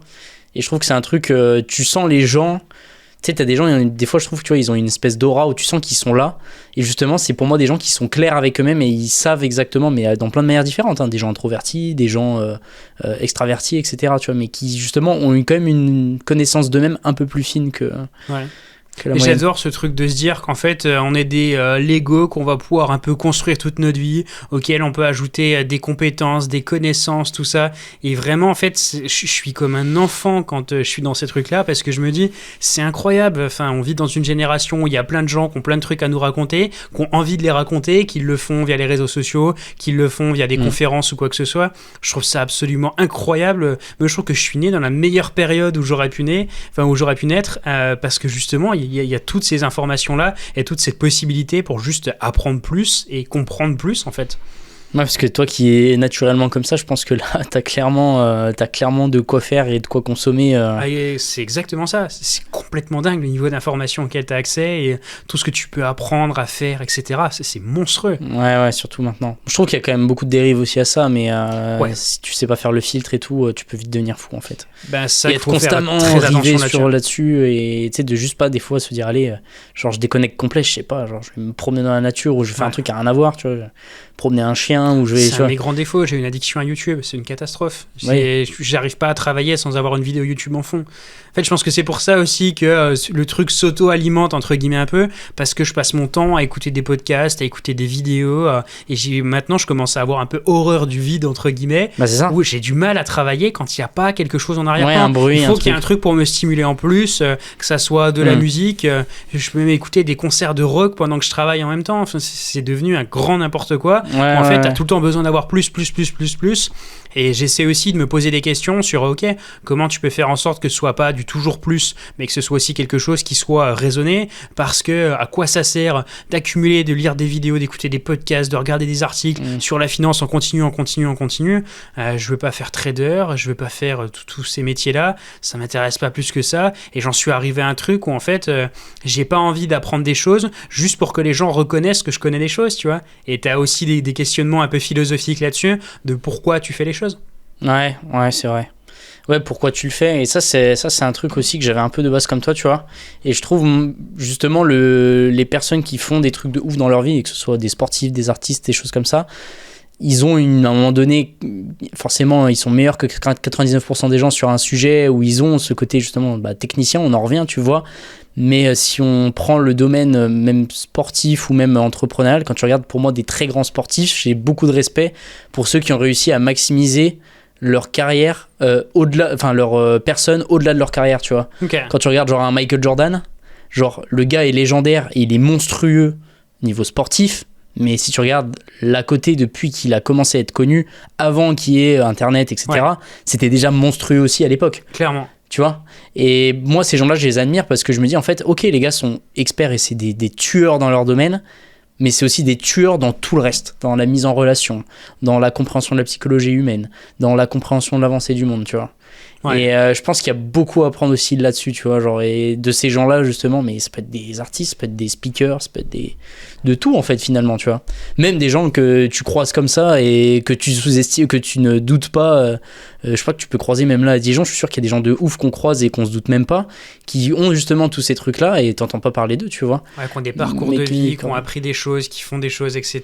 Et qui sont pas juste, tu vois, que des experts dans leur domaine aussi, mais qui sont à un moment donné capables d'assembler, tu vois, et de... J'aime bien cette expression, j'ai entendu là il y a pas longtemps, de faire des salades, tu vois. Tu sais, ils se disent on va prendre un peu de ça, on va le mettre ensemble, un peu comme ce que tu fais finalement, tu vois, et de voir ce que ça donne, tu vois. Genre tu secoues le shaker et tu regardes ce qui en ressort. Et c'est juste faire, et tu vois, moi c'est un de mes plus gros regrets de très très loin dans ma vie, c'est de pas avoir fait assez de choses, avoir la peur de, tu vois, là il y a plein de matériel, c'est trop cool, jusqu'à il y a pas si longtemps je me disais ah non mais là la lumière, il me faudrait une lumière qui est peut-être un peu plus grande, ou ah non mais j'ai pas encore cette compétence, non mais là je pense qu'en matière d'expression etc, faut que je fasse beaucoup mieux que ça, faut d'abord que je m'entraîne et que je me forme sur ce sujet là, l'expression pour apprendre orale à bien avant, exprimer ces sujets etc. Ah, mais en fait t'arrêtes jamais, c'est ça, et en fait t'arrêtes jamais. jamais. Bah et non. c'est pour ça que ça a été un des plus grands regrets de ma vie, c'est d'avoir passé trop de temps à réfléchir, à se poser des questions, etc. Et je pense que j'en serais bien plus loin en termes d'accomplissement si je m'étais pas posé toutes ces questions-là. Et là, je vois en ce moment, depuis quelques mois, je passe beaucoup plus de temps à faire des choses plutôt qu'à essayer d'en apprendre toujours plus, etc. Et ma vie est plus du tout ce qu'elle était avant sur les clients qu'on accompagne, sur ce qu'on fait, sur les productions qu'on sort. Ça n'a plus rien à voir. Ouais, je vois. C'est à la fois une excellente qualité quand en fait c'est ton plus gros défaut finalement. Bah, c'est souvent comme ça d'ailleurs. Ouais, c'est exactement ça. C'est en fait d'un côté c'est un super pouvoir et de l'autre côté c'est un défaut énorme. Parce que tu vois, il y a des gens qui disent c'est dingue le nombre de trucs que tu connais. Ouais, mais si tu savais tous les revers négatifs de ça, parce que ça veut dire que sur la partie finance, je vois les ratios financiers de boîtes classiques, etc.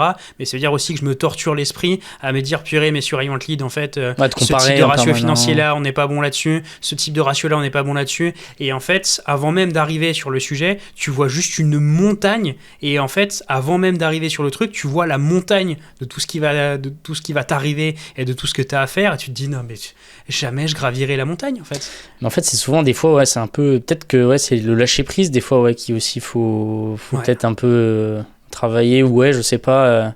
Parce que c'est vrai que des fois, souvent, quand tu réfléchis beaucoup, je sais que je suis un peu comme toi aussi, ça me parle. Mais en fait, des fois, tu te dis, qu'est-ce qui différencie toi de la personne qui est au step d'après? Mais en fait, c'est juste que la personne, elle sait pas, en fait, parce que tant que tu y es pas, tu peux pas savoir. Et il faut le faire, en fait, tout simplement. Le petit problème, c'est qu'en fait, le fait d'avoir de la connaissance, c'est un truc qui est beaucoup valorisé par les gens et qui impressionne assez facilement les gens. Je veux dire, typiquement, dans ma famille, je pense qu'ils s'en foutent globalement que je fais une boîte. Ils ont l'impression que ça avance, que ça fait des chiffres, etc. Mais ils sont beaucoup plus impressionnés par la connaissance que par les achievements que tu as pu faire, et ce, quel que soit l'âge. Oui. Et je pense que c'est un truc, en fait, qui s'auto-alimente aussi là-dessus, qui est un peu dangereux, parce qu'en fait, tu vois que tu as de plus en plus de reconnaissance de la part des gens, en ayant de plus en plus de connaissances. Et en fait, ils vont pas te juger tellement sur tes résultats, les personnes autour de toi, mais plutôt sur le niveau de connaissance, et waouh, c'est impressionnant à quel point tu connais des trucs, et en fait, le truc finit par s'auto-alimenter là-dessus, et tu te dis, ouais, mais il faut que j'aille toujours plus loin, en fait.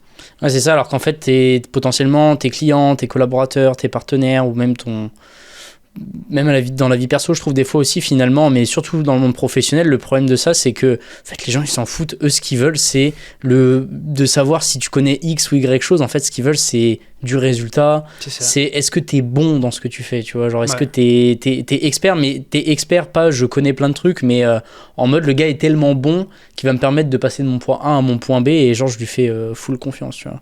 Ouais, c'est exactement ça. C'est un vrai sujet, c'est pas de se dire ok, le gars connaît plein de choses. En fait, ton client il y connaît rien et il s'en fout. Lui, ce qu'il veut, c'est avoir un résultat. Il veut toi, typiquement, en tant que head of content, on attend quoi de toi? On attend qu'il y ait des vidéos qui soient sorties, et en fait la personne a des choses dans la tête, elle a envie que ça puisse se matérialiser sur des supports de com. Tout le reste, ce qui se passe entre temps, pour lui, c'est de la poésie, que tu utilises tel cam ou tel système de productivité, etc. Ou tel système de fonctionnement. En fait, c'est ça. Je vais me résumer le truc encore plus loin. Surtout dans les entreprises B2B, c'est ça. B2C, c'est différent. C'est plus pour moi lié à tout ce qui est le côté psychologique, pyramide de Maslow, etc. Marketing. Mais pour moi, le B2B, c'est simple. C'est est-ce que tu fais gagner de l'argent à tes clients ou est-ce que tu leur fais gagner du temps? Et le mieux, c'est est-ce que tu leur fais gagner et du temps et de l'argent. C'est ça. C'est tout. Peu importe le domaine. Et même moi, ce que je fais... Tu leur vends un véhicule. C'est ça en fait. Tu leur vends en mode le truc qui te permet de passer de ton point A à ton point B. Et l'argent, parce que c'est dans ce milieu-là, dans le B2B, c'est... Même dans le B2C, mais c'est le nerf de la guerre, tu vois. C'est ton client. Est-ce que il te paye parce que justement, tu lui fais gagner un peu de temps sur ses tâches et du coup, en conséquence, il va peut-être gagner de l'argent, lui, de son côté. Ou toi, si tu lui fais gagner les deux... c'est clairement l'idée, tu vois. Et c'est de valoriser ça, et après tu peux lui expliquer par A plus B comme tu veux, mais ça se résume à ça. Et après, c'est justement, est-ce que tu lui vends bien le truc en mode t'inquiète, je vais te faire gagner de l'argent sans lui dire directement, tu vois. Par rapport à un truc de précis, mais c'est exactement ça. Moi, c'est ce que je dis quand on me dit tu fais quoi comme job pour simplifier le truc. Je dis moi, je fais en sorte que les vidéos elles soient jolies et qu'elles arrivent en temps et en heure. Le reste, comment, ça limite, ça regarde pas les gens en fait, tu vois. C'est exactement ça. Il y a un sujet qui, je pense, d'ailleurs sera le dernier à voir le temps qui nous reste. C'est une citation. Votre temps est limité, ne le gaspillez pas en vivant la vie de quelqu'un d'autre. Steve Jobs. Pour l'audience qui nous regarde, je sais pas à quel point ça sera dans le cadre, mais juste là-bas, Ouais. le bouquin de Steve Jobs, il y a sa biographie. Ça tombe bien. Et en plus, pour anecdote, j'ai préparé le sujet sans savoir qu'il allait y avoir le livre de Steve Jobs en arrière-plan. Donc voilà, c'est Ouais, comme pour quoi. le coup, il y a vraiment pas eu de concertation Ouais, sur non, le non, sujet. pas On a du tout. que des Mac et des iPhones à l'agence. Ce que j'aime bien dire, moi vivant, il y aura pas de PC qui rentrera ici. Ouais, voilà. Qu'est-ce que ça t'évoque justement cette citation, je la répète pour les gens qui l'auraient pas entendu, c'est votre temps est limité, ne le gaspillez pas en vivant la vie de quelqu'un d'autre. Cette citation, moi je la trouve pas mal dans le sens où tu peux la lire tu sais souvent les citations, les quotes ou même des fois des bouts de phrases, tu peux les lire très premier degré, tu peux aussi les lire deuxième, troisième, quatrième degré, tu vois, apporter un peu de profondeur. Toi, si tu devais la lire au second degré, tu l'appréhenderais comment justement? J'allais te dire que je suis quelqu'un de très premier degré. Ah merde. Donc déjà, ça Merde. donne déjà une idée là-dessus. Ouais. Non, mais je pense que ça résonne parce qu'en fait, tu vois, on a une génération qui a été beaucoup bercée avec les réseaux sociaux, etc. Et en fait, on te dit la réussite, c'est ça. Donc, passer ton temps à essayer de vivre la vie d'une autre personne, à te dire, bon, bah, la réussite, c'est tel type de métier, c'est tel type de rémunération. Quand tu regardes tous les jeunes de notre génération, on veut le faire entrepreneur, de l'argent, liberté. Tout le monde est Machin millionnaire. truc, quitte à faire OnlyFans et je ne sais quelles histoires. Et en fait, la fin est finit par justifier les moyens. Je pense que c'est clairement la plus grande erreur que tu puisses faire, c'est en fait essayer d'atteindre un objectif qui n'est pas profondément le tien. C'est essayer à un moment de te dire, mais en fait, mon bonheur, il réside dans tel truc que j'ai pas encore. Je vois plein de gens qui ont l'air d'être très heureux avec, donc je vais aller le chercher. Et puis, je serai très heureux avec ce qui comble d'autres gens. Et en fait, tu t'aperçois que c'est pas vraiment le cas. C'est exactement ça. Vivre par procuration, mais même vis-à-vis de toi-même des fois, parce que tu sais, tu te laisses souvent emporter. Des fois, tu as tes propres pensées au-delà de se comparer de ce que tu vois, je trouve. Ça, c'est justement le podcast que j'écoute là en ce moment. Le gars, il disait que souvent, si tu te laisses emporter par tes pensées internes, tu sais, des fois, tu es tout seul, tu rien justement. Je sais pas, t'es en train de te laver ou tu es en train de faire quelque chose et tu te laisses emporter par tes pensées. En fait, tu prends des décisions et finalement, tu vis par procuration, même pas de la vie de quelqu'un, mais par tes propres pensées, qui en fait, des fois, sont juste des infos comme ça que tu dois pas considérer, tu vois. Et j'ai lu un livre là-dessus qui est incroyable et qui, justement, ce que je me fais... ça fait moins que je suis pas allé, mais je me fais aussi accompagner, je dirais peut-être 2 fois par an ou 3 fois par an, ça dépend, chez une psychothérapeute, préparatrice mentale, et qui m'a donné un livre qui est incroyable, qui s'appelle Le piège du bonheur. Et c'est un livre en fait qui explique le poids et l'importance qu'ont les pensées sur notre vie et sur l'importance qu'on leur donne. Ouais. Parce qu'en fait, tu peux avoir plein de pensées. Les pensées deviennent ta réalité. Voilà, c'est ça. Et justement, de déconstruire ce truc-là et de se dire que c'est pas parce que tu penses quelque chose que c'est le cas, ou que ça va arriver, ou que c'est arrivé, et parce que c'est toi qui l'interprètes de cette manière-là. Et que du coup, bah, comment faire en gros, grâce à des petites techniques très simples pour leur donner moins d'importance, et pour filtrer, et pour limite après les laisser... apparaître les pensées que tu as envie d'apparaître, tu vois. Que tu as envie qu'ils apparaissent. Et les pensées, de toute manière, c'est ce qui peut, je pense, ruiner en partie ta vie, parce qu'en fait, tu as des personnes qui se créent des pensées, qui se créent des croyances. Moi, typiquement, je me suis dit, je peux pas m'éclater dans mon job et gagner de l'argent. Il y a un moment où il va falloir faire un choix entre les deux, et en fait, tu déconstruis ça, tu prends le temps d'y réfléchir, etc., et tu t'aperçois que c'est totalement une pensée et qu'en fait c'est en faisant justement ça et tu te crées ta pensée qui te permet de justifier le fait que bah, soit tu fais de l'argent mais t'es pas très heureux donc c'est normal, soit sinon à des moments tu fais pas tant d'argent que ça mais c'est normal parce que tu es très heureux et tu pourrais pas avoir les deux en même temps parce qu'en fait les deux sont mutuellement exclusifs l'un de l'autre. Par exemple, ouais.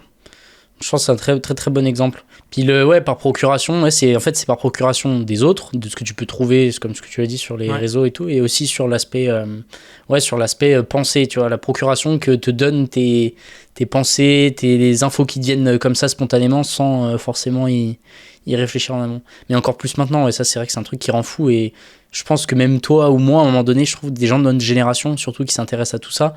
Moi, personnellement, je l'ai eu, ce truc de me dire, putain, le mec, il a mon âge, il brasse tant et tout, pourquoi toi, t'en es pas là, enfin, comment c'est possible, etc. Mais la comparaison, c'est horrible, ça détruit la vie, parce je qu'en fait, tu te dis, mais putain, toi-même pour rien, je suis une merde, en fait. Tu vois, tu vois le mec, il fait du CRL à des collaborateurs, tu vois le week-end, la petite voiture sympa sur Insta, le petit appartement sympa qu'il vient d'acheter et tout, puis toi, tu regardes ta vie, tu te dis, putain, come on, quoi, enfin, qu'est-ce que j'ai fait pour en arriver là, tu vois, et c'est le Après, c'est un problème un peu générationnel, on va dire. Hein. C'est ce que tu vois chez les autres, et le plus compliqué, c'est d'être capable de se concentrer sur soi, de regarder son univers, sa famille, son évolution personnelle, juste se comparer à soi-même. Et ça prend beaucoup de temps, ça demande beaucoup de recul. Mais je pense que, tu vois, si on doit relier ça à l'entrepreneuriat, je pense que de nos jours, essayer de faire ça sans le relier, essayer de faire de l'entrepreneuriat sans le relier sur son état d'esprit, son développement entre guillemets un peu personnel, c'est compliqué. Ouais, une raison Au vraiment. moins à terme, tu finiras par le payer. Parce Ouais. que tu vois, je discute avec plein de chefs d'entreprise qui sont entre 45 et 50 ans, qui commencent à arriver sur ces sujets-là, tu vois, à se dire putain, j'ai taffé comme un dingue. On en est arrivé là, ils n'ont pas eu besoin d'avoir l'état d'esprit ou je ne sais quoi pour arriver là où ils en sont, parce qu'en fait, juste, c'est des bosseurs. Ça fait 20 ans, 30 ans qu'ils cravachent sur leur boîte. Mais en fait, là, maintenant, ils se disent, je passe à côté de quelque chose. Ouais, peut-être est-ce que je vais peut-être mourir les poches pleines, ou le mec le plus du cimetière, ou j'ai tout ça, mais je suis solo chez moi. Peut-être qu'il y en a, ils kiffent, hein, et il y en a certains, c'est sûr, hein, ils sont très bien comme ça, mais d'autres qui justement se disent. Mais c'est là qu'il y a un peu, je trouve, tu me diras ce que t'en penses, et c'est un peu comme ça que je me suis fait. Avant, nos grands-parents, nos parents, et même des personnes qui ont entre la 40 et 50 ans, on va dire, même 40-60 pour être plus large, voire plus, c'était en mode faut bosser.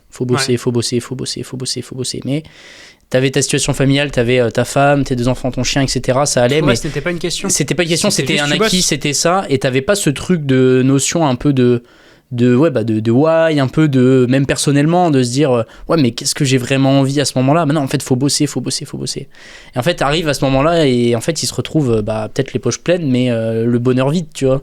Ouais. Et ça, c'est un vrai truc. Alors que nous, on a toujours cette envie, je pense, de bosser énormément, et parce qu'on est passionné par ce qu'on fait, mais on a cette dimension et cette recherche un peu plus holistique aussi de pourquoi on le fait. Quel est le sens que j'y mets derrière? Quel est le sens qu'on y met derrière? Parce que finalement, on s'est rendu compte. Et autour de toi, avec les chefs d'entreprise que tu peux voir, même moi dans mon entourage, j'ai même pas nécessairement que des entrepreneurs, même des salariés. Hein, parce que des fois, t'en as, ils sont cadres commerciaux, ils sont cadres dans des grandes boîtes, ils travaillent, ils font des déplacements à droite à gauche, mais tu vois pas. Moi, je sais que c'est un truc, tu vois, pour donner un exemple très concret pour simplifier la compréhension du truc. Moi, j'ai toujours dit, et peut-être que ça évoluera, je me vois pas, par exemple, avoir des enfants et travailler comme un ouf, mais vraiment comme un ouf, et de pas voir le temps passer avec eux et de pas pouvoir m'en occuper, tu vois. Moi, j'ai pas envie que ce soit que ma femme qui s'occupe de mes enfants, tu vois. Genre demain, si j'ai des enfants, mon fils il veut faire du rugby, du dessin, un truc, j'ai envie de l'accompagner, tu vois. J'ai envie de l'amener à ses entraînements, j'ai envie de l'amener, tu vois, et de pouvoir avoir la liberté de me dire je peux le faire. Ouais, en fait, se créer une vie qui soit sur mesure. Et le truc, c'est qu'en fait, t'as plein de entreprises type, entre guillemets, on te présente des trucs préfaits, des modèles de vie préfaits, un peu à la Ikea, en mode soit tu vas élever des chèvres dans le Larzac, tu vas être tranquille, mais par contre, d'un point de vue rémunération, ça sera pas très très bon. Soit sinon, tu vas travailler comme un dingue. T'entends, on va dropper des noms, mais des Anthony Bourbon, des trucs comme ça, qui te disent ouais, faut y aller, tryhard, cravacher, etc. Mais je pense qu'en fait, le sujet, c'est d'être capable de se faire un truc un peu sur mesure, de se faire une boîte sur mesure, une vie qui soit adaptée à ça. Évidemment, il y a des contraintes, mais je pense que tu es beaucoup plus heureux quand tu as créé quelque chose, ton propre jeu, en fait, un jeu sur mesure, qui aura évidemment des galères, etc., comme tous les jeux que tu pourras rencontrer, mais un jeu qui soit vraiment adapté à ce que tu as envie de faire toi, en fait. Ouais, c'est une sorte de designer ta propre vie comme toi, tu te l'entends parmi le grand jeu qu'il y a dans lequel tout le monde est. Dans ce truc-là, en fait, ouais.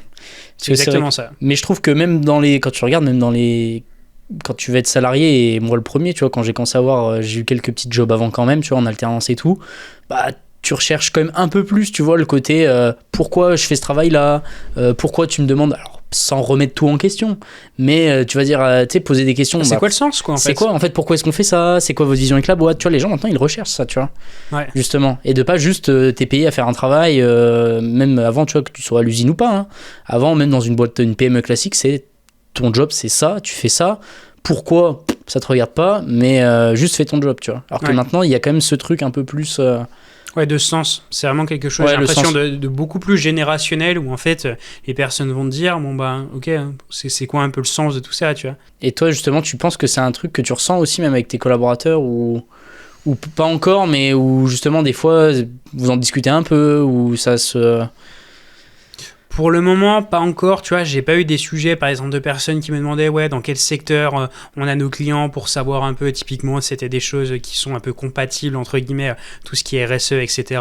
Pour le moment, on l'a pas encore eu là-dessus, mais c'est des questionnements, ouais, que j'ai quand même, tu vois, quelles sont les choses, aussi, bah, tu vois, on est marketeur, on diffuse des choses en ligne, y a plein de gens qui nous contactent pour proposer plein de choses. On a déjà travaillé notamment avec des infopreneurs. Le sujet, c'est de dire avec quel type d'infopreneur tu es prêt à travailler. Parce que tu as les personnes qui vont te dire, bon, bah moi, je vends de l'immobilier. Ce que je cherche, c'est à faire connaître nos programmes. Je sais que pour que ça fonctionne, il faut qu'il y ait une bonne promesse. Donc nous, la promesse, elle est très simple. C'est en 90 jours, tu remplaces ton salaire par l'achat de biens immobiliers. Moi, je suis dans le secteur, je sais que c'est faux. Tu as des gens qui te disent, oui, investis en bourse et en crypto, ça va te rendre riche, tu vas faire 10% par mois, machin truc. Tu vois, après, tu as une question aussi d'éthique personnelle qui te dit, t'es marketeur, ok, t'es payé pour ce que tu vas faire, parfois même très bien payé, jusqu'à où t'es capable d'aller. Et tu vois, il faut être capable aussi de se faire sa propre définition, parce qu'on a de l'impact sur ce qu'on fait, et notre but, c'est de faire connaître des choses. Donc, autant faire connaître des choses qui soient plus éthique possible. On n'est pas une boîte non plus très orientée à être uniquement sur des entreprises à impact, etc. Mais on a quand même nos limites sur cette partie-là, tu vois. Moi aussi, à titre personnel. Si quelqu'un te contacte et il a une formation d'OFM ou de trucs comme ça, tu seras peut-être pas le premier à les accompagner du coup. Non, c'est pas qu'on sera pas le premier, c'est qu'on les accompagnera juste pas, parce que c'est pas ma vision des choses. Je suis pas prêt à tout pour de l'argent, quand bien même la quantité d'argent peut être importante. Ouais, j'imagine. C'est quand même déjà bien de le savoir et surtout de l'assumer. Écoute Ludo, j'ai 2 dernières questions pour finaliser cet épisode de podcast. Okay. Qu'est-ce qu'on peut te souhaiter pour cette année 2025 ? Qu'est-ce qu'on peut me souhaiter ? Que tout ce que j'ai appris jusqu'à présent et que tout ce que j'ai commencé à déployer porte ses fruits. Donc qu'on puisse bien développer I Want Lead, monter un nombre de collaborateurs, un nombre de clients accompagnés, garder une très bonne satisfaction client. C'est un peu ce qu'on peut me souhaiter sur ce sujet-là et de continuer à prendre du plaisir sur le chemin là-dessus. Et petit instant pub, tu fais une soirée d'inauguration très peu de temps pour inaugurer les bureaux, il me semble, c'est ça ? Ouais, exactement. On va inaugurer les bureaux d'ici quelques jours. C'est prévu, je crois, le 25 à 18h. Donc, on va inaugurer les bureaux d'I Want Lead et on va fêter en même temps les 5 ans de l'entreprise. Parce que pour le coup, donc là, à l'heure actuelle, j'ai 24 ans. J'ai été pendant à peu près 1 an en auto-entreprise et ensuite, là, j'ai créé I Want Lead depuis 5 ans. Et j'ai aussi en parallèle une autre société dont j'ai commencé à parler au début, LCA Digital. On est un organisme de formation professionnelle, notamment sur les sujets du marketing et la partie commerciale. Très très très très clair, très très concis ce petit instant pub. Dernière et ultime question, quel membre de ton réseau tu me recommanderais pour un épisode de podcast, justement, quelqu'un que tu aimerais bien voir où tu te dis cette personne-là, elle a un parcours ultra intéressant ou alors ce serait vraiment cool qu'il ou elle puisse venir et sûrement dans ce studio du coup. C'est une très bonne question. J'aurais tendance à te dire ma coach. Elle est en région parisienne, mais elle pourra venir sur Dijon sans trop de problèmes. Elle s'appelle Lola. Elle m'a beaucoup aidé dans mon parcours entrepreneurial parce qu'elle m'a aidé à conscientiser plein de choses. Et je pense que ce type de personne peut être pas mal. Parce que tu vois, j'avais en tête les entrepreneurs, notamment j'en connais quelques-uns dans le domaine de la finance, qui ont fait des trucs super, qui pourront te raconter plein de belles choses. Mais je pense que cette partie état d'esprit et être capable d'avoir ce que j'appelle le cerveau bien câblé, ça aide quand même beaucoup. Et c'est une coach en... C'est une coach, je ne saurais même pas dire exactement le terme, mais elle coach que des chefs d'entreprise. D'accord. Justement, qui ont des profils un peu similaires aux miens, à savoir des personnes un peu analytiques, qui aiment bien avoir du contrôle sur un peu tout. Et elle connaît plutôt bien le mode d'emploi de ce type de personnes-là. Donc ça pourrait être pas mal aussi, elle pourra te décrypter pas mal de dynamiques sur le sujet. Ok, hyper intéressant. Bah, écoute, hâte que tu potentiellement me donnes son contact et auquel cas la faire venir dans ce magnifique studio de, avec grand plaisir. De podcast. Bah écoute Ludo, merci beaucoup en tout cas pour ton temps. Avec plaisir. D'ailleurs pour info comme d'habitude, tous les liens bien sûr de I Want Lead et de Ludo seront présents donc dans la description sur YouTube.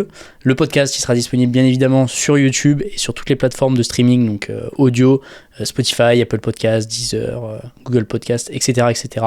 C'était Valentin et Ludo pour le 27e épisode du podcast Mindflow. À très vite. Ciao. Ciao.